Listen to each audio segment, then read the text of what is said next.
Wani dan majalisa a jamhuriyar musulunci ta Iran da aka fi sani da Aladdin Boredi ya tabbatar da duniya cewa babu wani wurin da Donald Trump zai shiga ya boye ko Benjamin Netanyahu da zai hana su kashe su. Wato wannan wani gargadi ne da kuma hannunka mai sanda da kuma kalubale yake tura ma wa'annan mutanen guda biyu wa'inda suka yi zama sanadiyyar mutuwar jagoran addinin musuluncin Iran Ayatollah Ali Khamenei. Yayi wannan jawabi ne a daidai lokacin da yake cewa fara shugaban kasa ta White House kuma gidan wato Prime Minister Yahudawa Benjamin Netanyahu da yake wato Tel Aviv ba za su zame masu wani maboya ko kuma wani lungu da za su shige domin su tsere mafarmakin jamhuriyar musuluncin Iran ba. Ya tabbatar da cewa duk wani halin da za a je a dawo sai sun tabbatar da cewa sun dauki fansan mutuwar jagoran addinin musuluncin Iran din Ayatollah Ali Khamenei da aka kashe a watannin da suka gabata. Sannan dan majalisan ya tabbatar da cewa kowa ya rubuta ya aje Iran idan ta ce za ta dauki fansan abu za ta dauka ko bayan shekara nawa ne.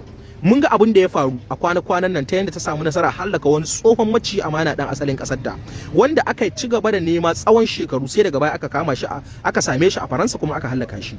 To wannan ya zama abun da ita kasar Iran ta dauka a matsayin akida, a matsayin abun da za ta rayu akai ta mutu akai.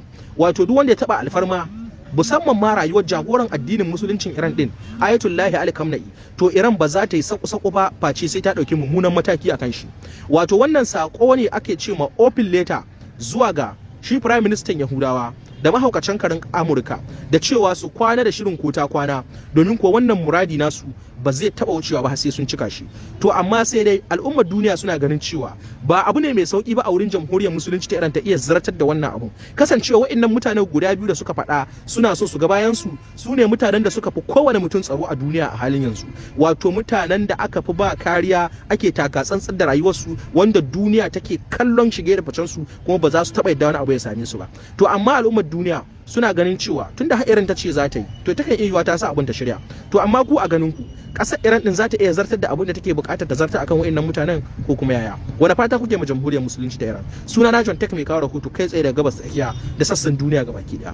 Allah ya ba jihar Zamfara zaman lafiya, Allah ya ba mu arziki mai durewa, sannan kuma Allah ya ba mu walwala da abin da lafiya za ta ci. Nagode.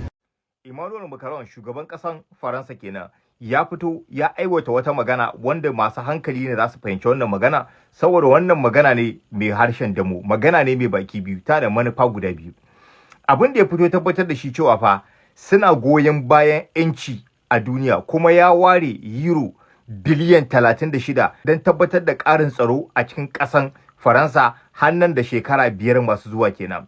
Yace kuma har gobe suna goyon bayan samun yanci, kuma suna shirin tabbatar da hakan ko da a ce ya kama za a zubar da jini ne, suna goyon bayan yanci ko me zai faru sai dai ya faru. Kuna tunani wannan maganar da waye yake? Na farko ina tunani wannan maganar kai tsaye da ƙasan Isra'ila yake, yanda Isra'ila ta sha alwashin cewa ba isa a ba ma Falastinawa yancin kansu ba, haka su kuma ƙasan Faransa suka dage cewa tabbas sai an ba ma Falastinawa yancin kansu, wanda ya tabbatar ma da Benjamin Netanyahu cewa duk ran da ya sa kafa a cikin Faransa ya tabbatar da cewa Faransa za ta kama shi kuma za ta miƙa sa ICC kenan, wata International Criminal Court kenan. Kuma bayan nan gurin kuma ɗayan maganarsa da nake muku maganar mai harshen damo biyu ne, ɗayan maganarsa da ƙasar Rasha yake yi, saboda maganar da yake yi a wannan ɗayan maganar shine ina tunanin cewa yana magana akan cewa dole Rasha ta kyale Ukraine ta yi abin da ta ga dama, wata kan yancin Ukraine ke ne yake magana, wanda shi tun kun sani cewa yana ɗaya daga cikin kungiyoyin NATO wanda suke fada da kasar Rasha akan dole Rasha ta kyale Ukraine don ta jone din kungiyar NATO kenan. Shi yasa nake muku maganar sa harshe biyu ne yake maganar sa da mutum biyu yake yi, kuma a haka ya nuna ma duniya cewa fa ko da a ce yakin duniya za ta fara a cikin wa'annan lokuta din, a shirye kasan Faransa take domin ta tura sojojinta, domin ta yi asaran dukiyoyi da jini da komai ta yadda in har za a tabbatar da yanci akan wasu kasashe kenan.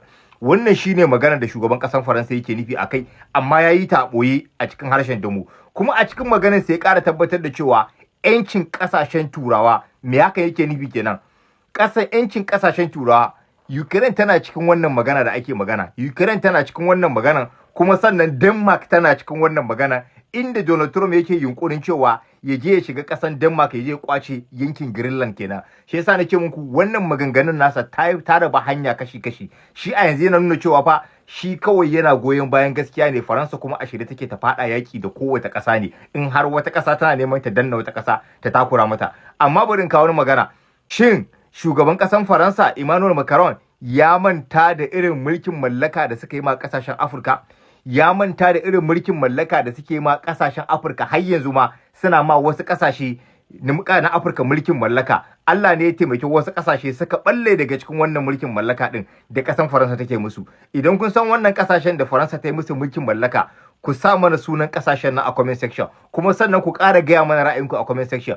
Kuna ganin cewa shugaban ƙasan Faransa har da gaske a cikin zuciyarsa yana faɗa akan yancin wasu ƙasa ne, ko yana shirya wata munafunci ne idan an bisa, idan ya sa hannu an yi an kwatan ma wa'ancan ƙasashen yanci, domin Faransa ta samu ta ƙara shiga cikin wannan ƙasashen ta ci gaba da satan abin da za ta sata a cikin ƙasashen nan.